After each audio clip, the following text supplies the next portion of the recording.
إن الحمد لله نحمده ونستعينه ونستغفره ونعوذ بالله من شرور أنفسنا ومن سيئات أعمالنا من يهده الله فلا مضل له ومن يضلل فلا هادي له وأشهد أن لا إله إلا الله وأشهد أن محمدًا عبده ورسوله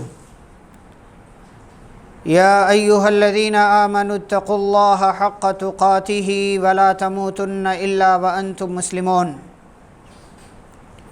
يا أيها الناس اتقوا ربكم الذي خلقكم من نفس واحدة وخلق منها زوجها وبث منهما رجالا كثيرا ونساء واتقوا الله الذي تساءلون به والأرحام إن الله كان عليكم رقيبا يا أيها الذين آمنوا اتقوا الله وقولوا قولا سديدا يصلح لكم أعمالكم ويغفر لكم ذنوبكم ومن يطع الله ورسوله فقد فاز فوزا عظيما أما بعد فإن خير الحديث كتاب الله وخير الهدي هدي محمد صلى الله عليه وسلم وشر الأمور محدثاتها وكل محدثة بدعة وكل بدعة ضلالة وكل ضلالة في النار أعوذ بالله من الشيطان الرجيم بسم الله الرحمن الرحيم ولا تنكحوا ما نكح آباؤكم من النساء إلا ما قد سلف إنه كان فاحشة ومقتا وساء سبيلا رب اشرح لي صدري ويسر لي أمري واحلل عقدة من لساني يفقهوا قولي رب زدني علما اللهم صل وسلم على نبينا محمد صلی اللہ علیہ وسلم وبارک علیہ۔ محترم حاضرین جمعہ، اسلامی بھائیوں، بزرگوں، نوجوانوں اور عزیز بچوں، خطبہ مسنونہ کے بعد سورۃ النساء کی ایک آیت پڑھی گئی ہے، جس آیت کے اندر اللہ رب العالمین نے ایک ایسی عورت سے نکاح کرنا حرام قرار دیا ہے کہ جو عورت ہمارے اپنے رشتے میں آتی ہے۔ اور آج کے ہمارے اس خطبہ جمعہ کا موضوع یہی ہے کہ ایک مرد کے لیے محرم خواتین کون سی ہیں اور ایک عورت کے لیے محرم مرد کون سے ہیں، اور پھر اس حوالے سے جو ضروری باتیں ہیں انشاءاللہ وہ آپ کے سامنے اس خطبہ جمعہ میں بیان کی جائے گی۔ سب سے پہلے جانتے ہیں محرم کا مطلب کیا ہوتا ہے۔ محرم یعنی جس کو حرام قرار دیا گیا، اس کی جمع ہے محارم، اور شریعت کی زبان میں محرم کہتے ہیں ایسا مرد یا ایسی عورت جن دونوں کے درمیان نکاح کرنا حرام قرار دے دیا گیا، اس کو محرم کہا جاتا ہے، اور اس کی جمع محارم آتی۔ اور قرآن میں اور حدیث میں اللہ رب العالمین نے اور اس کے رسول صلی اللہ علیہ وسلم نے یہ لفظ یا یہ کلمہ استعمال کیا ہے، اور اسے کہیں کہیں محرمات بھی کہا جاتا ہے۔ عربی میں عام طور سے محرمات اسے کہا جاتا ہے، یعنی وہ رشتے جن کو حرام قرار دیا گیا ہے، جن کے درمیان نکاح جائز نہیں ہے۔ اب سوال یہ ہے کہ یہ جو اللہ نے محرم رشتے رکھے ہیں، چاہے وہ مرد ہو یا عورت، اس کو حرام کرنے کے پیچھے وجہ کیا ہے، ریزن کیا ہے، حکمت کیا ہے؟ تو سب سے پہلی حکمت یہ ہے تاکہ انسان کا خاندان خلط ملط نہ ہو جائے، یعنی مکس اپ نہ ہو جائے۔ اگر انسان اپنے ہی خون کے رشتوں سے نکاح کرنے لگ جائے تو اسی صورت میں خاندان جو ہے وہ خلط ملط ہو جائے گا، مکس اپ ہو جائے گا، پہچان باقی نہیں رہ جائے گی، اس لیے اللہ نے حرام قرار دیا۔ دوسری وجہ جو علماء نے بیان کی ہے تاکہ خاندان متحد رہے، خاندان میں اختلاف نہ ہو، اس میں انتشار نہ پیدا ہو۔ کیسے انتشار پیدا ہوتا ہے؟ ایک مرد اپنی کسی محرم خاتون سے جس سے نکاح کرنا حرام ہے اس سے شادی کر لے، نکاح کر لے، تو اسی خاندان کے دیگر افراد کیا کریں گے؟ اس پر غصہ کریں گے۔ ظاہر سی بات ہے پھر اختلاف ہوگا، جھگڑا ہوگا، لڑائیاں ہوں گی۔ شریعت نے اس لڑائی، اس جھگڑے اور اس اختلاف، اس انتشار کو ختم کرنے کے لیے ایک قانون بنا دیا کہ فلاں فلاں فلاں عورت سے ایک مرد کے لیے نکاح کرنا حرام ہے، ایک کرائٹیریا بنا دیا گیا۔ یہ دوسری حکمت۔ تیسری حکمت یہ ہے تاکہ خاندان میں الفت محبت باقی رہے، آپ دیکھتے ہیں اسی لیے ہماری وہ خواتین، ہمارے وہ رشتہ دار عورتیں کہ جن سے نکاح کرنا حرام، ان سے ہم کتنی محبت کرتے ہیں، ان کا ہمارے دل میں کتنا اونچا مقام ہوتا ہے. تو اسی لیے تاکہ آپس میں، اور دوسری خواتین جو ہے ان کے محبت ہمارے دل میں یا ان کے تعلق سے ہمارے دل میں وہ جذبات نہیں ہوتے جو ہماری ماں، ہماری بہن، ہماری بیٹی کے حوالے سے ہمارے دل میں جذبات ہوا کرتے. تو یہ کچھ حکمتیں ہیں جو علماء نے بیان کی. اب آئیے دیکھتے ہیں کہ محرم خواتین کون سے ہیں، محرم مرد کون سے ہیں. اس کے لیے آپ دیکھیں اللہ رب العالمین نے قرآن مجید کی 2 آیتوں میں، بلکہ ایک تیسری آیت اگر آپ ملا لیں تو 3 آیتوں میں اللہ نے تفصیل کے ساتھ کون سی عورتیں مرد کے لیے حرام ہیں، کون سے مرد عورتوں کے لیے حرام ہیں، پوری تفصیل کے ساتھ اللہ نے ذکر کیا ہے. آیت نمبر 23 سورۃ النساء کی اگر آپ پڑھیں تو پوری تفصیل اللہ نے ذکر کی ہے. آپ دیکھیں 7 وہ عورتیں جو آپ کے خاندان سے ہوتی ہیں وہ آپ کے لیے حرام ہیں. حرمت علیکم امہاتکم وبناتکم واخواتکم، ماں، بیٹی، بہن، پھوپھی، خالہ اور بھائی کی بیٹی اور بہن کی بیٹی. یہ 7 عورتیں ہیں جو آپ کے اپنے خاندان سے ہوتی ہیں یا آپ کے لیے حرام ہیں. اور 7 عورتیں رضاعت سے دودھ پلانے کی وجہ سے، رضاعی ماں، رضاعی بیٹی، رضاعی بہن، رضاعی خالہ، رضاعی پھوپھی، رضاعی بھائی کی بیٹی اور رضاعی بہن کی بیٹی، یہ 7 بیٹیاں دودھ کی وجہ سے، یعنی کسی عورت نے آپ کو دودھ پلایا ہے، 5 مرتبہ پلایا ہے، آپ نے مکمل پیٹ بھر کر کے اس کا دودھ پیا ہے، اب وہ عورت آپ کے لیے ویسے ہی حرام ہوگی جیسے آپ کی ماں آپ کے لیے حرام. وہ آپ کی ماں ہو گئی، وہ رضاعی ماں ہے، بس فرق یہ ہے کہ وہ آپ کی سگی ماں یعنی خاندان والی ماں نہیں ہے، دودھ پلانے کی وجہ سے وہ آپ کی ماں بن گئی. ایسے ہی رضاعی بیٹی ہوتی ہے، رضاعی جو ہے بہن ہوتی ہے، ایسے بہت سارے لوگ ہوتے. پیارے نبی صلی اللہ علیہ وسلم کی ایک رضاعی بہن تھی. آپ کی کوئی بہن نہیں تھی، آپ اکیلے تھے، لیکن آپ کی ایک رضاعی بہن تھی. کون تھی رضاعی بہن؟ رضاعی بہن پیارے نبی صلی اللہ علیہ وسلم حضرت شیمہ بنت حارث رضی اللہ تعالی، حضرت شیمہ بنت حارث یہ آپ صلی اللہ علیہ وسلم کی رضاعی بہن تھی. بچپن میں انہوں نے اور آپ صلی اللہ علیہ وسلم نے دونوں نے حلیمہ سعدیہ کا دودھ پیا تھا. ایسے ہی آپ صلی اللہ علیہ وسلم کے چچا جو ہیں حضرت حمزہ رضی اللہ تعالیٰ وہ آپ کے چچا بھی تھے، آپ کے رضاعی بھائی بھی تھے، آپ کے چچا بھی تھے، آپ کے رضاعی بھائی بھی تھے.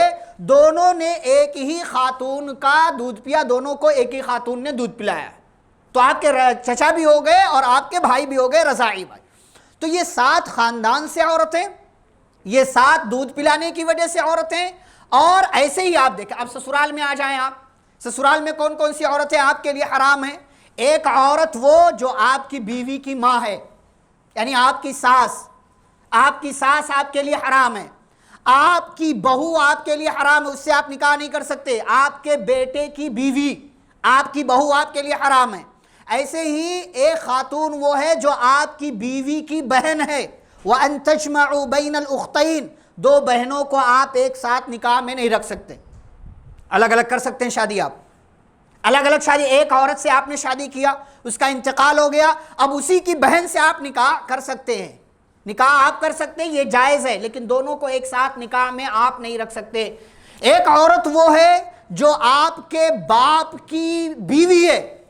آپ کے باپ کی ایک بیوی تو وہ ہے جو آپ کی سگی ماں ہے، جو آپ کی سگی ماں جس کو پہلے ہی حرام قرار دے دیا گیا. اور ایک وہ عورت ہے جو آپ کی سگی ماں نہیں ہے، سوتیلی ماں ہے، آپ کے ابا نے اس سے نکاح کیا ہے، اب یہ عورت بھی آپ کے لیے حرام ہے. پرانے زمانے میں کیا ہوتا تھا کہ لوگ اپنے باپ کی بیوی سے نکاح کر لیتے تھے باپ کے مرنے کے بعد. تو اللہ نے کہا وَلَا تَنْكِحُوا مَا نَكَحَ آبَاؤُكُم مِّنَ النِّسَاءِ، کہ اپنے باپ کی بیویوں سے نکاح مت کرو. ہاں جو گزر گیا وہ گزر گیا، اب آئندہ سے نکاح کرنے کی اجازت نہیں. ایک عورت وہ ہے جو آپ کی بیوی کی پھوپھی ہے، آپ کی بیوی کی خالہ ہے. ان دونوں عورتوں کو آپ کی اپنی بیوی کے، آپ کی زوجیت میں ہوتے ہوئے آپ اپنی بیوی کی پھوپھی سے نکاح نہیں کر سکتے، بیوی کی خالہ سے نکاح نہیں کر سکتے. یعنی دونوں کو ایک ساتھ جمع نہیں کر، جیسے دو بہنوں کو آپ ایک ساتھ جمع نہیں کر سکتے ہیں، ایسے ہی ایک عورت کو اس کی پھوپھی کو، ایک عورت کو اس کی خالہ کو آپ اپنے نکاح میں نہیں رکھ سکتے۔ تو یہ تقریباً 21 عورتیں، یہ تقریباً 21 عورتیں ہیں جن سے نکاح کرنا آپ کے لیے حرام ہے۔ اور اسی میں سیم آپ عورتوں کے لیے لے لیجئے، بس عورت کی جگہ آپ مرد کر لیجئے، سیم یہی، جیسے ماں کی جگہ باپ کر لیجئے، آپ بیٹی کی جگہ بیٹا کر لیجئے، بہن کی جگہ بھائی کر لیجئے، پھوپھی کی جگہ چاچا کر لیجئے، خالہ کی جگہ ماموں کر لیجئے، بھائی کی بیٹی تو اس کی جگہ بہن کی بیٹی بھائی کا بیٹا کر لیجئے، بہن کی بیٹی کی جگہ بہن کا بیٹا کر لیجئے۔ تو یہ جیسے ایک مرد کے لیے فلا عورت ہے، حرام ہے، ایسی سیم ایک عورت کے لیے عورت کی جگہ مرد کا لفظ آپ لے آئے تو یہ سارے مرد ایک عورت کے لیے حرام ہو جاتے۔ یہ تفصیل ہے جو شریعت اسلامیہ نے بیان کیا ہے۔ اچھا، اب آگے کچھ باتیں ہیں، ان باتوں کو ہم آپ کے سامنے ذکر کریں گے۔ دیکھیں، ہماری شریعت نے ہماری عزت کی حفاظت کے لیے تمام تر راستے بتا دیے، اسی لیے اللہ نے پردے کا قانون نازل کیا۔ پہلے پردہ نہیں تھا پہلے، لیکن اللہ نے قانون نازل کیا۔ عمر رضی اللہ عنہ نے نبی صلی اللہ علیہ وسلم سے کہا کہ ہر کوئی آتا ہے آپ کی بیویوں کے سامنے بیٹھ کر کے بات کرتا ہے، آپ اپنی بیویوں کو پردے کا حکم دے دیتے تو بہت اچھا ہوتا۔ اللہ نے قرآن کی آیت نازل کر دی، وَإِذَا سَأَلْتُمُوهُنَّ مَتَاعًا فَاسْأَلُوهُنَّ مِنْ وَرَاءِ حِجَابٍ، کہ جب آپ لوگ آئیں اور ان سے کوئی سوال کریں تو پردے کے پیچھے سے سوال کریں۔ یہ ایک حکم آیا۔ دوسرا حکم اللہ نے دیا، یا ایھا النبی قل لازواجک وبناتک ونساء المؤمنین، اے نبی صلی اللہ علیہ وسلم، آپ اپنی بیویوں کو، آپ اپنی بیٹیوں کو، مومنوں کی عورتوں کو یہ حکم دے دیجئے کیا، کہ جب وہ باہر نکلے یدنین علیہن، وہ اپنے اوپر اپنی چادریں کپڑے ڈال لیا کرے۔ کیوں؟ ذالک ادنی ان یعرفن فلا یؤذین، اس لیے کہ اس سے انہیں پہچان لیا جائے گا کہ معزز خاتون ہے، اچھی خاتون ہے، پھر ایسی عورت کو تکلیف نہیں دی جائے گی۔ ہماری شریعت نے عزت کی حفاظت کے لیے وہ تمام تر راستے ہمیں بتا دیے ہیں کہ جس کی وجہ سے جس کا خیال نہ رکھنے کی وجہ سے کسی کی عزت پر حرف آتا ہو۔ اسی لیے آپ دیکھیں، اللہ نے ایک مرد کو، ایک عورت کو نگاہ نیچی رکھنے کا حکم دیا ہے۔ قل للمؤمنین یغضوا من ابصارہم وقل للمؤمنات یغضضن من ابصارہن، مرد کو بھی کہا اپنی نگاہ نیچی رکھو، عورت کو بھی کہا اپنی نگاہ نیچی رکھو۔ اور آگے بڑھیں، اللہ رب العالمین نے فرمایا وَلَا تَقْرَبُوا الزِّنَا إِنَّهُ كَانَ فَاحِشَةً، زنا کے قریب بھی مت جاؤ۔ کیوں؟ اس لیے کہ یہ بری چیز ہے۔ اور آگے بڑھیں، اللہ نے ہر وہ چھوٹی چیز جس کی وجہ سے ایک غیر محرم کسی عورت کے قریب آ سکتا ہو، اللہ نے سارے دروازے بند کر دیے اور کہا قل انما حرم ربی الفواحش ما ظہر منها وما بطن، میرے رب نے ہر اس فحش چیز کو حرام قرار دے دیا ہے، چاہے وہ ظاہر ہو یا باطن ہو، چاہے وہ چھپی ہوئی ہو یا ظاہر ہو۔ اب آپ دیکھیں، اللہ رب العالمین نے یہ ساری چیزیں تفصیل کے ساتھ ذکر کیا ہے قرآن مجید کے اندر، چاہے آپ سورۃ النساء پڑھیں، چاہے آپ سورۃ النور پڑھیں، چاہے آپ سورۃ الاحزاب پڑھیں، ان تینوں ہی صورتوں میں اللہ نے گھر میں ایک خاتون کو کیسے رہنا چاہیے، ایک مرد کو اپنے گھر کی عورتوں اور باہر کی عورتوں کے ساتھ کس قسم کا سلوک کرنا چاہیے، ان کے ساتھ کس طریقے سے رہنا چاہیے، اللہ نے ہر بات عنوان بیان کر دیا، جیسی جہاں ضرورت تھی عزت کی حفاظت کی۔ اسی لیے اللہ نے جب اما عائشہ رضی اللہ تعالی عنہا پر زنا کا الزام لگایا گیا، نعوذ باللہ، منافقوں نے الزام لگایا، ماحول ایسا بن گیا کہ کچھ صحابہ بھی اس کے اندر شامل ہو گئے، الزام لگانے والوں کا ساتھ دے دیا انہوں نے۔ اللہ نے آسمان سے اما عائشہ رضی اللہ عنہا کی پاک دامنی نازل کی اور مسلمانوں کو تنبیہ کی کہ مسلمانوں، نبی کی بیوی ایک صحابیہ کے تعلق سے جب یہ بات تم نے سنی تو یہ کیوں نہیں کہا ھذا افک عظیم، ھذا افک مبین، یہ کھلا ہوا جھوٹ ہے، ھذا بہتان عظیم، یہ کھلا ہوا بہتان ہے، الزام ہے۔ اور اللہ نے اس کے بعد قانون دیا، کیا؟ ان الذین یحبون ان تشیع الفاحشۃ فی الذین آمنوا، جو لوگ اس بات کو پسند کرتے ہیں کہ ایمان والوں کے درمیان فحاشی، بے حیائی، بدکاری پھیلے، لہم عذاب علیم، ایسے لوگوں کے لیے دنیا میں بھی دردناک عذاب ہے، آخرت میں بھی دردناک عذاب ہے۔ واللہ یعلم وانتم لا تعلمون، اللہ جانتا ہے اور تم نہیں جانتے ہو۔ آج دیکھیں ہمارے ہاں گھروں میں کیسی کیسی چیزیں ہو رہی، ہم اپنے ہی ہاتھوں سے، اپنے ہی رویے سے اپنے گھر کی عورتوں کو بے حیا اور بے شرم بنا رہے ہیں۔ کیوں؟ تفصیل ابھی آگے ہم تھوڑا سا ذکر کریں گے۔ پیارے نبی صلی اللہ علیہ وسلم نے صحابہ کو، صحابیات کو پردے کا حکم دے دیا، نگاہیں نیچی رکھنے کا حکم دے دیا۔ صحابہ اس پر مکمل طور سے پابند رہے، اور اللہ نے اس کے پیچھے ریزن کیا بتایا؟ ذالکم اطہر لقلوبکم وقلوبہن، یہ تمہارے دلوں اور ان عورتوں کے دلوں کی پاکیزگی کا سب سے بڑا ذریعہ ہے، سب سے بڑا سبب ہے۔ اللہ نے جب صحابہ کو، چاہے وہ مرد ہوں یا عورت ہوں، پردے کا خیال رکھنے کا، قانون کا خیال رکھنے کا حکم دیا تو کیا ریزن بیان کیا؟ اس کا خیال رکھو گے تمہارے دل پاکیزہ رہیں گے، عورتوں کے دل بھی پاکیزہ رہیں گے۔ یہ کس سے کہا جا رہا ہے؟ صحابہ سے، پیارے نبی صلی اللہ علیہ وسلم کے ساتھیوں سے۔ اور آج ہمارے گھروں کی حالت دیکھو، چلتا ہے نہیں؟ چلتا ہے۔ محرم اور غیر محرم کا کوئی فرق ہمارے ہاں نہیں، بس خاندان کا ہونا چاہیے۔ ہاں، باہر والوں کے تعلق سے تھوڑا سا ہم خیال کر لیتے، بعض لوگ تھوڑے ماڈرن ہو گئے، وہاں بھی خیال نہیں کرتے، لیکن اپنے گھروں میں، ہمارے اپنے رشتہ داروں میں جن جن کا میں نے نام لیا، ان کے سامنے عورت آ سکتی ہے، ان کے سامنے عورت آ سکتی ہے، جن مردوں کا میں نے نام لیا، لیکن جن مردوں کا تذکرہ قرآن میں نہیں ہے وہ غیر محرم ہیں، جن سے پردہ کرنا ضروری ہے، ان کے سامنے وہ نہیں آ سکتی، چاہے وہ پھوپھا ہو چاہے وہ خالو ہو۔ کتنا خیال ہے ہمارے ہاں اس کا؟ کوئی خیال نہیں، کوئی خیال نہیں، بلکہ ہمارے گھر کے کاموں میں پھوپھا سب سے آگے ہوتا ہے۔ پھوپھا محرم نہیں ہے، کسی بھی عورت کے لیے پھوپھا محرم نہیں ہے۔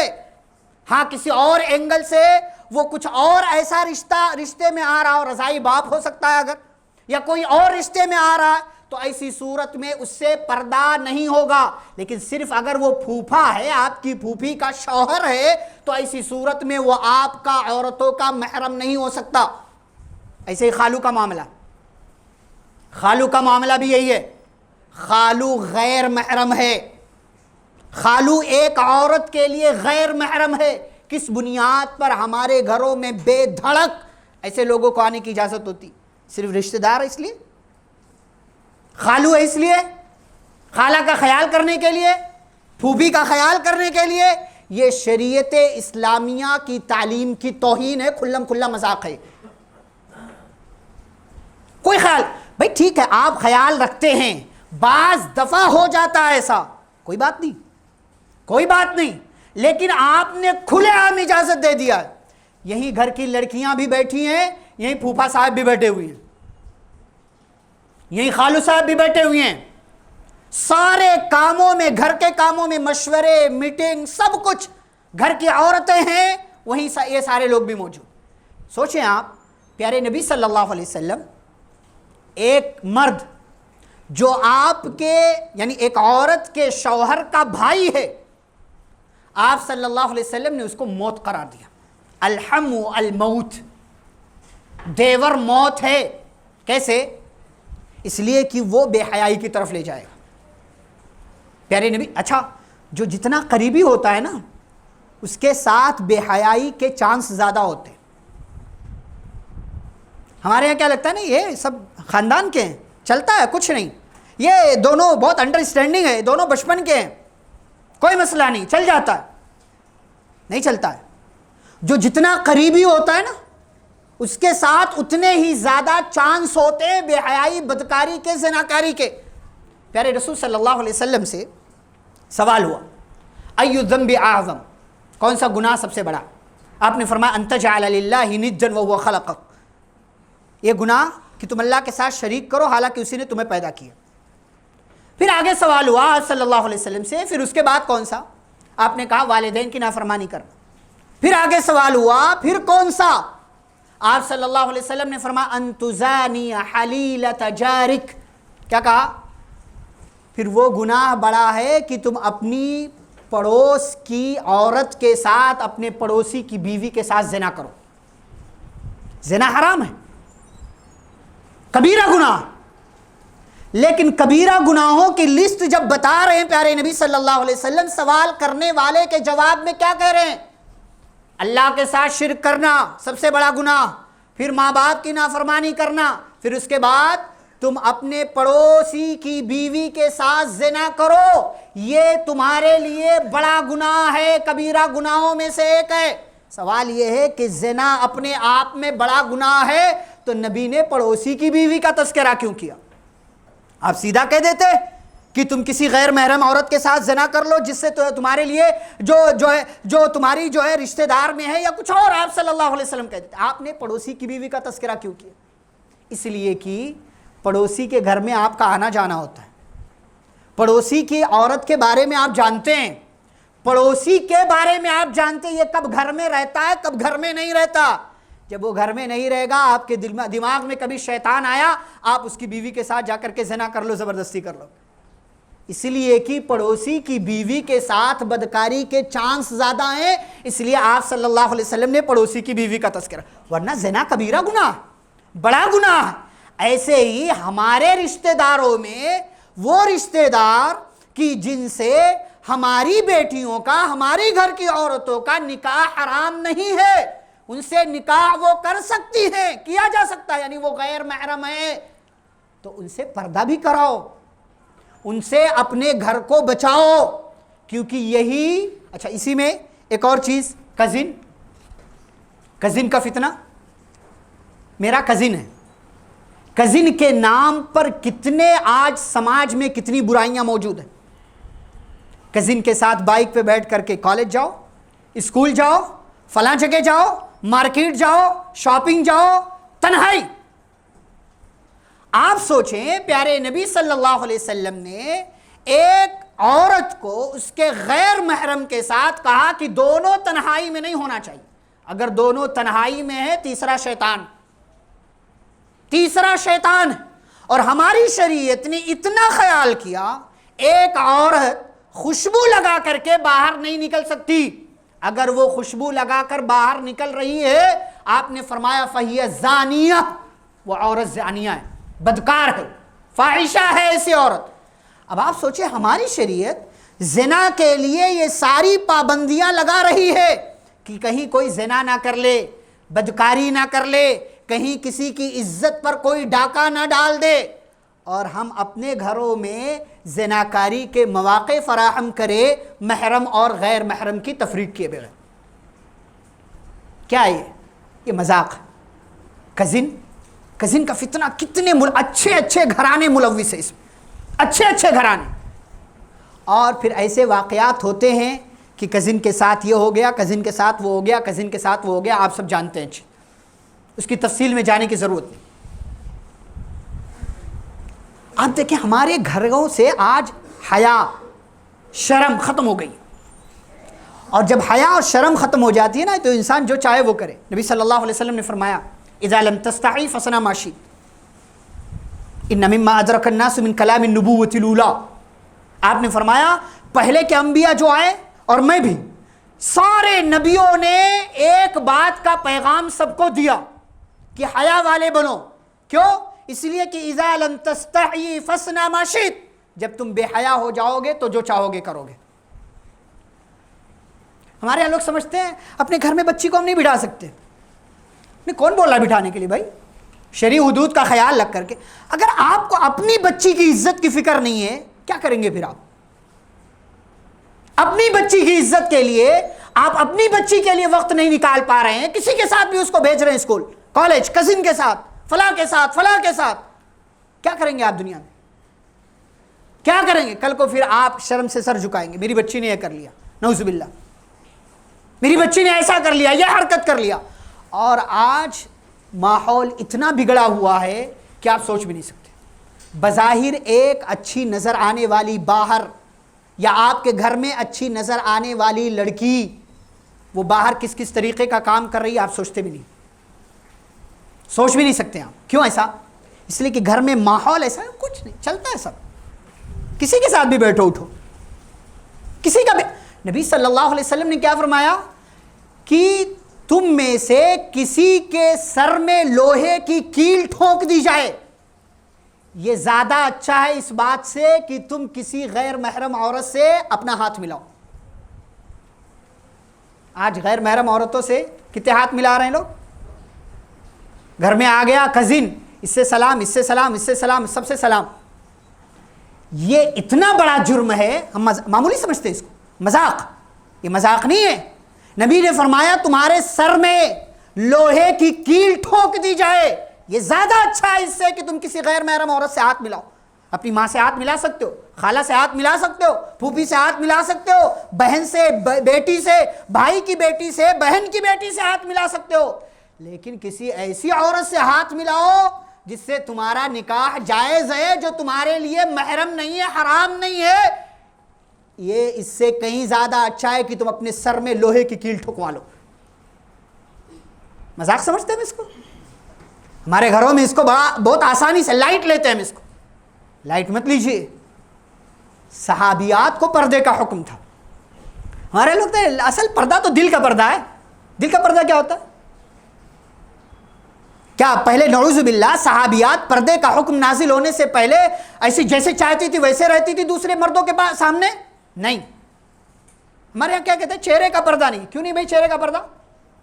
پہلے کیا نعوذ باللہ صحابیات اپنا جسم جو ہے کھلا رکھ کر کے غیر مردوں کے سامنے چلتی تھی؟ کس چیز کو ڈھانپنے کا حکم دیا گیا؟ کس چیز؟ پردے کے پیچھے مقصد کیا تھا؟ پہلے بھی جسم چھپا رہی تھی, پہلے بھی لباس پہن رہی تھی وہ. اب کیا کہہ دیا گیا کہ اگر خوبصورت یعنی میک اپ کیا ہوا ہے اور چہرہ نظر آ رہا, یہ جائز نہیں ہے. اب خوبصورتی کو دوسروں کے سامنے ظاہر نہیں کر سکتے. کس کے سامنے ظاہر کریں گے؟ وَلَا يُبْدِينَ زِينَتَهُنَّ إِلَّا لِبُعُولَتِهِنَّ, شوہر کے سامنے, او آبائی بعولتهن, شوہر کے باپ یعنی سسر کے سامنے اس حالت میں جا سکتی ہو, او آبائہن, باپ کے سامنے, او ابنائہن, بیٹوں کے سامنے, او ابنائی بعولتہن, یا اپنے شوہر کے بیٹوں کے سامنے, او اخواتہن, یا بہنوں کے سامنے, بہنوں کے بیٹوں کے سامنے. اس حالت میں عورت جا سکتی ہے کہ کوئی چہرے کا پردہ نہیں, تھوڑا بہت خوبصورتی ہے, میک اپ کیا ہوا جا سکتی ہے. لیکن اسی حالت میں آج دیکھیں اچھے اچھے گھرانوں کی عورتیں شادی میں ماشاءاللہ کیسے نکلتی, ساری خوبصورتی وہاں ظاہر ہو رہی, اختلاط, سب ساتھ میں بیٹھ کر کے کھا رہے ہیں وہاں بغیر حجاب, بغیر پردے, بغیر کسی رکاوٹ کے. ہمارے گھر کی عورتیں وہاں بیٹھ کر کے بنا برقعے بنا حجاب کے کھانا کھا رہی ہیں, وہاں مرد چل رہا ہے, یہاں جو ہے یہ ہے وہ ہے.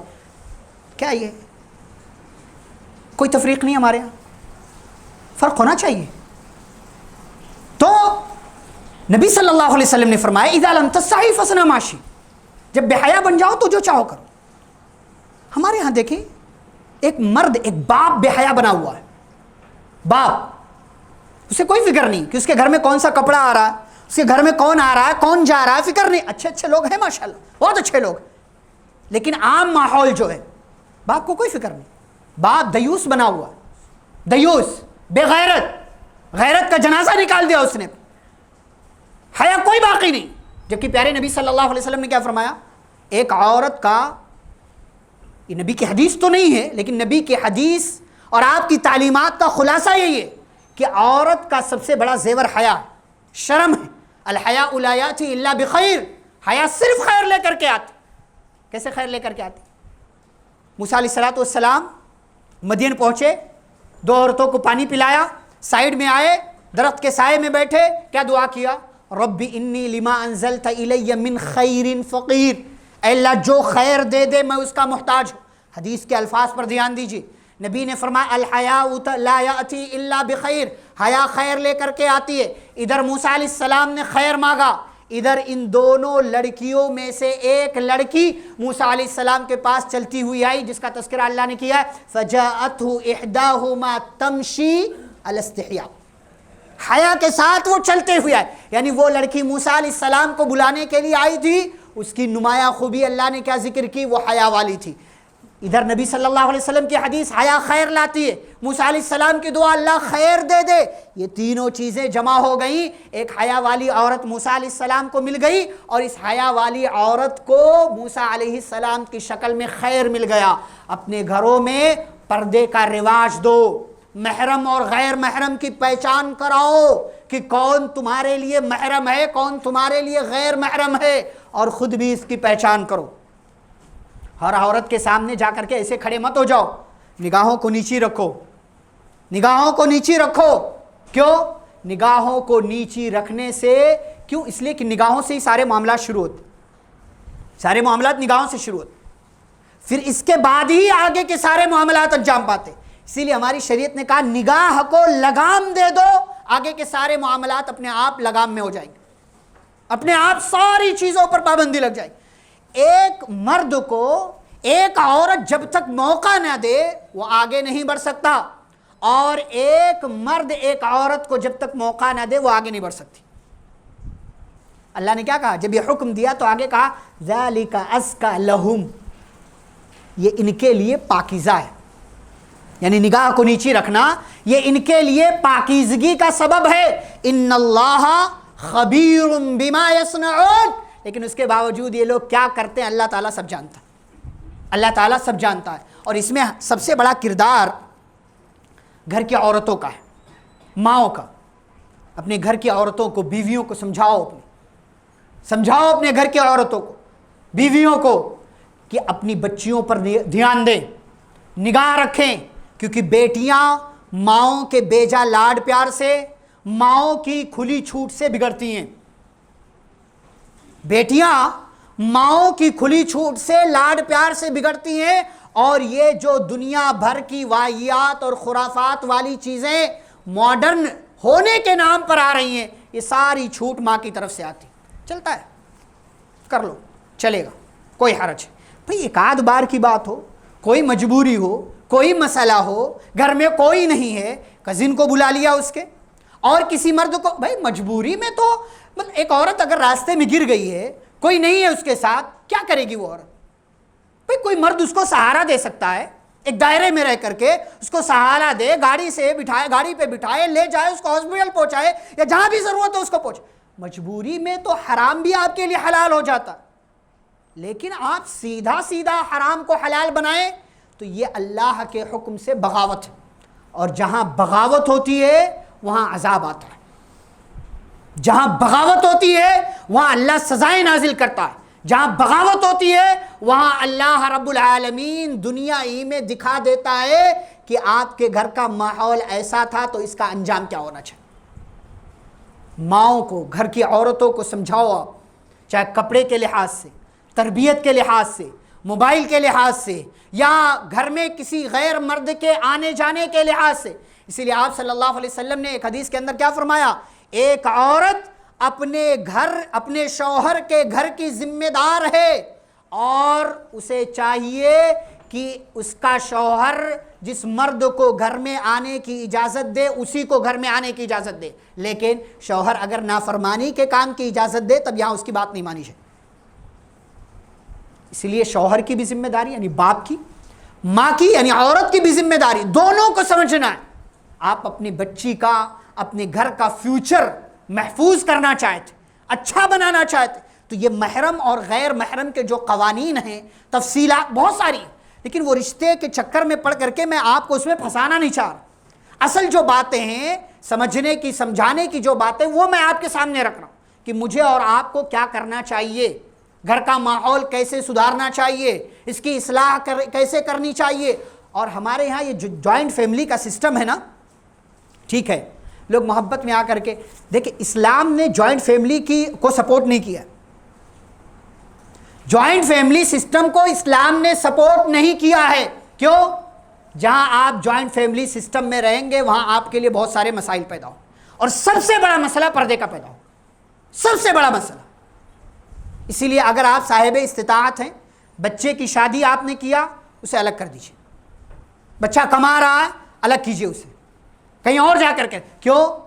اس کی وجہ سے پھر اس کی بیوی کو بھی دوسرے مردوں کے ساتھ رہنے میں پریشانی ہوتی.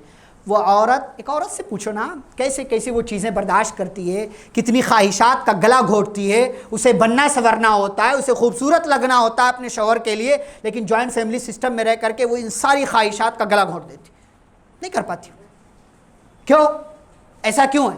اس لیے کہ ہم نے شریعت کے دائرے میں اپنے آپ کو نہیں رکھا, اور اس سے آگے بڑھیں تو پھر اسی لیے مسائل پر چچا کا لڑکا, کزن, پھر کیا ہوتا ہے وہ بچپن سے ہی دونوں غلط راستے پر نکل جاتے ہیں بچپن سے. اور آج کل موبائل نے, انٹرنیٹ نے تو اور راستہ آسان کر دیا. 8-8 10-10 سال کے لڑکے جو ہے دوستیاں کر رہے ہیں.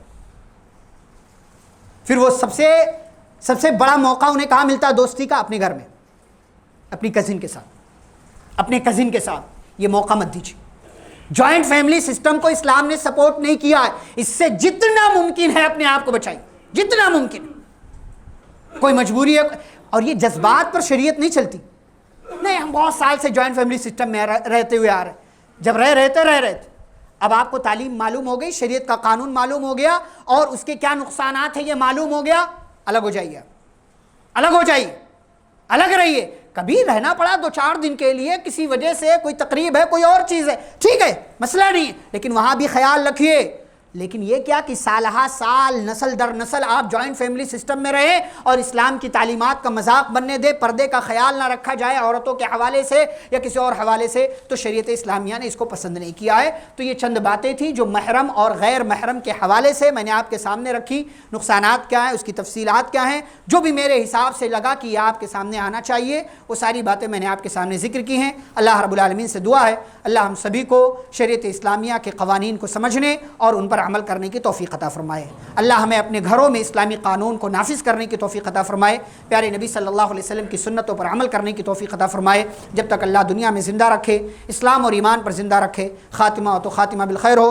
وصلی اللہ تعالی علی نبینا محمد وعلی آلہ واصحابہ اجمعین برحمتک یا ارحم الراحمین.